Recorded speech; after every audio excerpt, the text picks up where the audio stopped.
kufanya mazoezi na kukuja tena na tena. Hivyo tungeomba pia hizi kampuni zingine zenye ziko huku kwetu local companies, angalau kila county wakiweza weka race, at least vijana watajikakamua, at least wapate kitu ya mfuko na tupunguze mambo ya idling.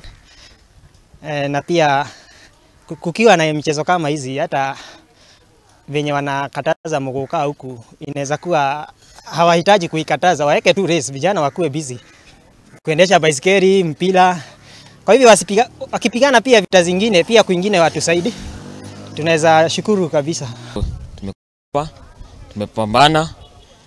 Mwaka jana nilikuwa kwanza, leo nilikuwa nimekuja kudefend hiyo title. Lakini haijawezekana. Nikuja namba 2. So basically I'm doing this right for fundraising,